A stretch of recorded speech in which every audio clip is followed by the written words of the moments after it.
안녕하십니까? 11월 11일 금요일 인도네시아 헤드라인 시작합니다. 첫 번째 소식입니다. 우리나라 아이돌 그룹 NCT의 인도네시아 콘서트 도중 관객 30명 이상이 실신하며 안전상 이유로 공연이 중단되었습니다. 현지 공연업체는 지난 4일 공식 SNS에 공연 마지막에 예측하지 못한 상황이 발생했다며 스탠딩 구역의 관객들이 무질서함을 보였고 결국 안전을 위해 공연이 중단됐다고 설명했습니다. 당시 상황을 지켜본 관객들은 일부 팬들이 가수를 가까이서 보고자 무리하게 안전 펜스를 넘어 무대 인근으로 접근하는 영상을 SNS에 올리기도 했습니다. 경찰에 따르면 공연장은 1만 명까지 수용할 수 있으며 공연 티켓은 8,000장가량 팔렸습니다. 이후 다음날 두 번째 공연을 시작하기 전 안전진단을 거쳤으며 두 번째 공연에서는 아무런 문제 없이 성황리에 마무리되었습니다. 인도네시아 경찰은 두 번째 공연을 앞두고 첫 번째 공연보다 더 많은 경찰과 의료진을 배치했으며 전날처럼 기절하는 사람이 10명 이상 나오면 바로 공연을 중단시킬 것이라고 예고했습니다. 또한 주최 측은 1회차 공연 때 문제가 됐던 스탠딩석과 무대와의 간격을 10m 정도로 넓혔고 공연 중 지친 관중들이 쉴 수 있도록 스탠딩석 옆에 휴식 공간도 배치했습니다. 공연 중간에는 관객들이 잠시 숨을 돌릴 수 있도록 휴식 시간도 가졌습니다. 그 결과 3시간가량 진행된 마지막 날 공연은 아무 사고도 벌어지지 않은 채 성황리에 마쳤다고 현재 언론은 전했습니다. 이날 공연장을 찾은 한 관객은 첫날 사고가 발생해 걱정했지만 이날은 아무 사고 없이 환상적인 공연을 즐길 수 있었다며 팬들도 서로를 돌보며 질서 있게 관람했다고 말했습니다. 다음 소식입니다. 인도네시아는 2030년까지 전기 오토바이 1,300만 대, 전기 자동차 200만 대를 운영하는 것을 목표로 하고 있습니다. 현재 등록된 오토바이는 약 1억 1,950만 대이며 그중 12,000대가 전기 오토바이입니다. 자동차의 경우 등록된 대수는 약 2,330만 대이며 이 중 전기 자동차는 약 2,700대입니다. 교통부 장관은 이산화탄소 배출 제로를 달성하기 위해 전기 차량 우선 정책을 채택하고 있다고 밝히며 2030년까지 전기 차량의 수를 늘리기 위해 가정용 충전에 대한 전기요금 30%이나 차량 판매세 및 연간 차량세 대폭 할인, 홀짝제 면제 등의 혜택을 제공한다고 전했습니다. 참고로 내연기관 자동차가 100만 킬로미터를 주행했을 경우 이산화탄소 순배출량은 약 85톤인데 올해 인도네시아의 모든 전기 차량의 이동량을 조사해본 결과 400만 킬로미터를 달성했기 때문에 올해 탄소 배출량은 340톤의 이산화탄소 배출량을 감소시켰다고 장관은 말하였습니다. 이어 전기 차량은 배터리의 품질이 매우 중요하고 전기 차량의 지속적 발전에 필수적이라고 강조하면서 현재 판매되고 있는 43개의 전기 오토바이 브랜드가 배터리 품질이 낮다고 덧붙였습니다. 다음 소식입니다. 세계보건기구는 인도네시아산 아동용 실험약품 8개의 사용 금지를 발령하였습니다. 이들 8개 약품에는 인도네시아 식약청에서도 조사된 것처럼 에틸렌글리콜과 디에틸렌글리콜이 과도하게 함유되었으며 최근 인도네시아 어린이들의 급성 심부전 사례를 증가시킨 주범입니다. WHO는 문제를 일으킨 인도네시아산 실험약들이 인도네시아에서만 사용된 것을 확인하였지만 다른 국가로 개인적으로나 밀수로 이송되었을 가능성도 열어두고 있습니다. WHO에서 사용금지 명령을 발령한 8가지 제품은 다음과 같습니다. 코니맥스의 떠르모렉스 시럽, 야린도 파르마타마의 플루린 DMP 시럽, 유니버설 파마르세티컬 인더스트리스의 유니베비 기침 시럽, 동제약사의 유니베비 해열제 알약, 동제약사의 유니베비 해열제 시럽, 아피파르마의 파라세타몰 드롭, 동제약사의 파라세타몰 시럽, 동제약사의 피콜 시럽입니다. WHO는 언급한 8종류의 시럽약이 인도네시아 외의 국가에도 있을 수 있기 때문에 사용금지 경고를 발령한 것이며 각 가정에서는 해당 약을 구비하고 있다면 신고해줄 것과 의심스러운 경우 사용하기에 앞서 의료진의 조언을 구할 것을 말하였습니다. 인도네시아는 올해 최소 159명의 아동이 오염된 의약품을 섭취한 뒤 급성 신장 손상으로 숨졌으며 대부분은 5세 미만의 아동이었습니다. 사망에 이르게 한 디에틸렌글리콜과 에틸렌글리콜은 일반적으로 에어컨, 냉장고, 냉동고의 부동액이나 많은 제품의 용매로 사용됩니다. 간혹 화장품의 극저 농도로 사용되기는 하지만 WHO는 해당 물질을 의약품으로 사용을 허락하지 않고 있습니다. 싱가포르 국립대학교 에릭 찬 교수는 디에틸렌글리콜은 과거 약품에 단맛을 더하기 위해 사용됐지만 지금은 독성 물질로 분류된다고 설명했으며 인도네시아에서 해당 물질을 의약품에 사용했다는 소식에 매우 놀랐다고 말하였습니다. 다음 소식입니다.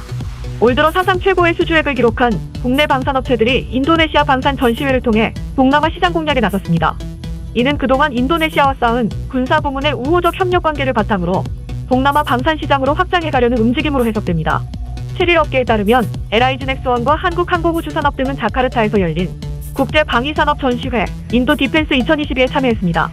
인도네시아 방산 시장에서 한국의 점유율은 2011에서 2020년 누적 기준 2위로 1위를 차지한 미국을 바짝 뒤쫓고 있습니다. 이번 전시회에서 LIG넥스원은 인도네시아 군 현대화 정책에 기여할 수 있는 수출 전략 제품을 내보였습니다. 중거리 지대공 유도무기 천궁, 대전차 유도무기 현궁, 휴대용 지대공 유도무기 신궁 등이 전시되었습니다. 한편 한국항공우주산업은 전공격기 FA-50, 초음속 전투기 KF-21, 소형 무장헬기 기동헬기 수리온을 비롯해 총 5종의 항공기 축소 모형들을 선보였습니다. 특히 한국항공우주산업이 개발한 기본훈련기 KT-1, 고등훈련기 T-50 등 총 40여 대의 국산 항공기는 현재 인도네시아에서 운영되고 있으며 국산 항공기에 대한 신뢰를 쌓은 상황입니다. 아울러 말레이시아에서도 전공격기 FA-52, 현재 공군의 고등훈련기 겸 경전투기 사업에서 유력 후보 기종으로 거론되고 있으며 이미 실사단이 직접 방한해 FA-50은 물론 KF-21까지 둘러보면서 수주 가능성을 높였습니다. 이외에도 국내 기업 중에서는 대우조선해양이 전시회에 참여해 1200톤급, 1400톤급, 3000톤급 잠수함을 선보였으며 호위함 DW3000F와 군수지원함 MRSS, 잠수함 구조함 ASR의 축소 모형 등도 선보였습니다. 또한 다른 방산업계 관계자도 인도네시아는 K-방산무기를 운영한 경험이 쌓여 신뢰가 두터운 국가라며 인도 디펜스 방산 전시회에 참여하면서 군 관계자와의 면담을 통해 잠재 신규 소요를 파악하고 마케팅 활동을 펼칠 수 있는 기회가 됐다고 전했습니다. 다음 소식입니다. 인도네시아가 원자재 수출 증가세에 힘입어 4분기 연속 연 5%대 경제 성장률을 기록하며 탄탄한 성장세를 이어갔습니다. 다만 경제 전문가들의 예상치에는 다소 미치지 못했습니다. 통계청에 따르면 지난 3분기 인도네시아 국내 총생산은 1년 전보다 5.72% 늘었습니다. 지난해 4분기와 올해 1분기, 2분기에 이어 4분기 연속 5%대 성장세입니다. 직전 분기 대비로는 1.81% 성장한 수치입니다. 이처럼 5%대 고성장을 이어갈 수 있었던 것은 수출 덕분입니다. 석탄과 가스, 금, 니켈, 파묘 등 천연자원 부국인 인도네시아는 전 세계 원자재 가격 상승 덕에 수출 호황을 누리고 있습니다. 지난 3분기 수출은 1년 전보다 약 21.64% 늘어나며 성장세를 이끌었습니다. 투자도 1년 전보다 4.96% 늘어나며 성장세를 이어갔습니다. 인도네시아는 몇 년 전부터 외국 자본이 원자재를 채굴해 바로 수출하지 않고 채굴한 원자재를 제품 형태로 가공해 수출하도록 유도하고 있습니다. 이 덕분에 해외 직접 투자가 늘어나고 있습니다. 또한 GDP의 절반 이상을 차지하는 민간 소비는 중상위 소득층의 지출 증가에 힘입어 5.4% 증가하며 성장세를 이어갔습니다. 한편 인도네시아 정부는 저소득층을 보호하고 소비 진작을 위해 각종 사회보조금을 늘린 상태입니다. 이처럼 견조한 성장세가 이어지면서 인도네시아 중앙은행의 금리 인상 속도도 빨라질 전망입니다. 중앙은행은 인플레이션을 억제하고 자본 유출을 막기 위해 지난 8월부터 지난달까지 기준금리를 1.25%포인트 올린 바 있습니다. 다음 소식입니다. 다음 주 발리에서 열리는 G20 정상회의에 블라디미르 푸틴 러시아 대통령이 참석하지 않을 것이라는 내용을 받았다고 조코위 대통령은 밝혔습니다. 조코위 대통령은 G20 정상회의가 진행되는 동안 푸틴 대통령과 조 바이든 대통령의 양자 회담을 제안하고 주선하고 있었지만 이 제안을 미국이 거부한 직후 러시아의 불참 선언이 나왔다고 말하였습니다. 우크라이나를 둘러싸고 러시아와 서방 열강 사이의 긴장이 고조되는 가운데 푸틴 대통령이 G20 발리 회의에 참석할 것이라는 추측이 몇 주 동안 이어왔습니다. 만약 러시아 대통령이 참석한다면 우크라이나에 수백억 달러의 군사 지원을 제공하고 모스크바에 무수한 경제 제재를 가한 바이든을 비롯한 나토 지도자들과의 우크라이나 침공 이후 첫 만남이 되는 것이라 국제적인 관심사였습니다. 특히 지난달 푸틴 대통령은 러시아는 G20 발리 정상회의에 높은 수준의 대표단이 참석할 것이고 본인도 갈 것이다라고 발언하였습니다. 하지만 조코위 대통령은 지난 2일 푸틴 대통령과 G20 정상회의에 대해 이야기를 나눴고 통화 결과 러시아 대통령이 참석하지 않을 것이라는 내용을 파이낸셜 타임즈와의 인터뷰에서 발언하였습니다. 조코위 대통령은 러시아 대표단이 G20 회의에 참석하는 것을 여전히 환영한다며 국제 긴장이 매우 우려되는 상황 속에서 국제 대회를 통해 공동 대응하기를 희망한다고 강조하였습니다. 한편 이번 G20 정상회담에서는 러시아의 우크라이나 침공의 여파로 촉발된 식량과 에너지 문제가 중점적으로 논의될 것으로 보입니다. 다음 소식입니다. 경상남도 진주시가 인도네시아 바틱과 진주실크 교류 추진에 적극 나서고 있습니다. 진주시는 진주실크와 인도네시아 바틱의 교류를 위해 포안 인도네시아 하원의장 등 인도네시아 관계자들과 부산 인도네시아 센터에서 회담을 가졌다고 밝혔습니다. 회담은 진주문화관광재단이 추진하는 인도네시아 바틱과 진주실크 프로젝트의 일환으로 지속 가능성을 도전받아온 전통산업의 미래를 탐색하기 위해서 마련됐습니다. 진주시 신종호 부시장과 진주문화관광재단 민원식 대표, 전주한 인도네시아 명예영사인 김수일 부산의대 교수가 참석했습니다. 한편 진주실크와 인도네시아 바틱은 오랜 역사를 지닌 전통산업으로 공통점이 많습니다. 두 산업 모두 근대화 이후 정책적 지원으로 성장했지만 불편한 소재와 구식 디자인이란 인식으로 시장에서 밀려나는 과정을 겪었습니다.